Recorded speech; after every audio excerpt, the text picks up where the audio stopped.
Okay, let's jump right into this. I've got a question that might just change how you look at your kitchen pantry forever. Have you ever actually thought of a potato as a living thing? I mean, most of us treat them like inert kitchen rocks, right? We toss them in a bowl, shove them in a dark cupboard, and totally forget about them until we're craving fries.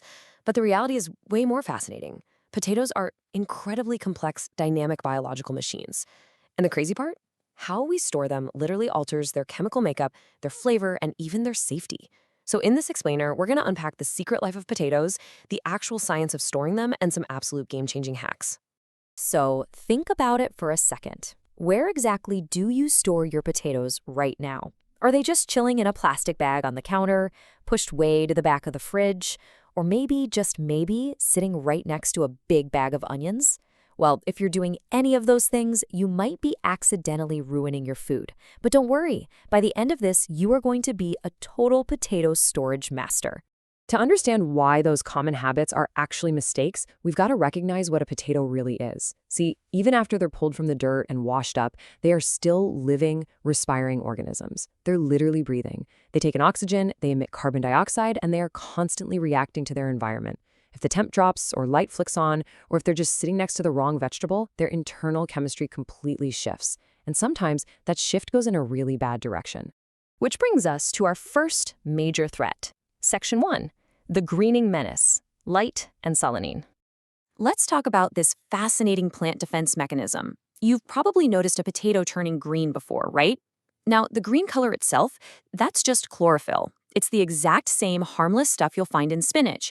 It forms when the potato gets exposed to light, even just the regular LED bulbs in your kitchen. But here's the catch. That chlorophyll forms at the exact same time as its sinister, totally invisible partner, solanine. Solanine is a natural defense compound meant to ward off pests. But for us humans, it is a bitter, toxic chemical. And this isn't just some mild tummy ache we're talking about. The physical symptoms of solanine poisoning are actually pretty severe. We're looking at nausea, stomach cramps, and even weird neurological stuff like tongue numbness, a burning sensation in your mouth, or disturbed vision. So yeah, that green tint isn't just a cosmetic flaw, it is a high-stakes kitchen chemistry warning sign. Now, before you go throw away every potato in your house, don't panic. The FDA and global health experts have studied this a ton.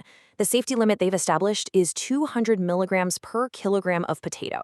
To put that into perspective, an average 176-pound adult would have to eat over 2 pounds of heavily green, intensely bitter potato in one sitting to actually get seriously sick.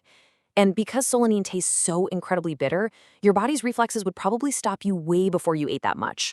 But still, it's definitely a toxin we want to actively avoid. Moving on to Section 2, the refrigerator trap and cold-induced sweetening. So if the counter is too bright, you're probably thinking, okay, I'll just toss them in the fridge. Well, no. Putting them in the fridge triggers this wild process called cold-induced sweetening. When a potato drops below 40 degrees Fahrenheit, this enzyme called invertase just kicks into absolute overdrive. It starts converting the potato's natural starches into sugars like glucose and fructose. Now, a sweeter potato might sound kind of delicious, but when those specific sugars hit the high heat of a frying pan or an oven, they react violently with amino acids. And that reaction produces acrylamide. Acrylamide is a chemical that forms during high heat cooking, and it is classified as a probable human carcinogen. It's become a huge focus for food safety groups all over the world. So just by storing your potatoes in the fridge, you are literally setting the stage for this chemical to form right on your dinner plate.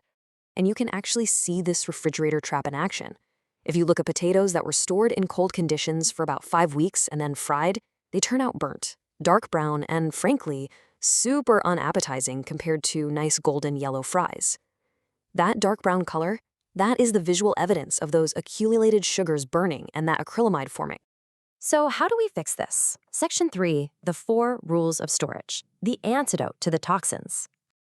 If we can't do the bright counter or the cold fridge, what is the plan? Well, here are the 4 non-negotiable rules for perfect potato storage. First, temperature. 45 to 50 degrees Fahrenheit is the absolute sweet spot. Warm enough to stop the sugar conversion, cool enough to prevent sprouting. Second, darkness. Total light exclusion is mandatory to stop that toxic solanine. Third, humidity. You want about 60 to 65%. Any lower, they shrivel up. Any higher, they rot. And finally, ventilation. Remember, they're breathing, so they need passive air exchange to prevent carbon dioxide buildup and mold. Which leads us to a massive storage mistake. You buy them in a plastic bag, so you just leave them in there, right? Actually, no. Closed plastic bags completely trap the moisture the potatoes are exhaling. Studies show this causes mold to grow up to 7 times faster. Instead, you want to use perforated bins or open weave baskets. They allow for that crucial airflow, keeping the potatoes dry and rot-free. Okay, get ready for a major light bulb moment for your pantry layout. Potatoes need to be stored alone. You absolutely cannot store them with onions, apples, or bananas. Why? Because those specific fruits and veggies emit ethylene gas. Potatoes soak that gas right up, and controlled studies have shown that ethylene exposure accelerates potato sprouting by up to 68%. So if you're keeping your onions and potatoes in the exact same basket, you are literally destroying them both. All right, Section 4, Prep and Cooking Science, how to mitigate the risks. So what do you do when you've followed all the rules but you still grab a potato with a little green spot or a sprout? First off, don't just snap the sprout off. You need to cut it away along with about a ½ inch of the surrounding flesh because that is exactly where the solanine hides out. Next, chop away any green spots entirely. And if you want to be extra safe, just peel it. Research shows that those toxic compounds heavily concentrate in a tiny 1.5 millimeter layer right under the skin, so peeling pretty much eliminates the risk entirely. When it comes to cooking, especially frying or roasting, you'll want to follow these FDA-backed steps to keep acrylamide away. First, soak your raw potato slices in water for 15 to 30 minutes. That leaches out the problem sugars on the surface. Second, drain them and blot them completely dry so they actually roast instead of steaming. And third, just cook them to a light golden yellow. You really want to avoid those super dark, burnt edges where the chemicals concentrate. Oh, and here is a brilliant science-backed hack. If you're prepping potatoes ahead of time, they usually turn gray or brown from oxidization, right?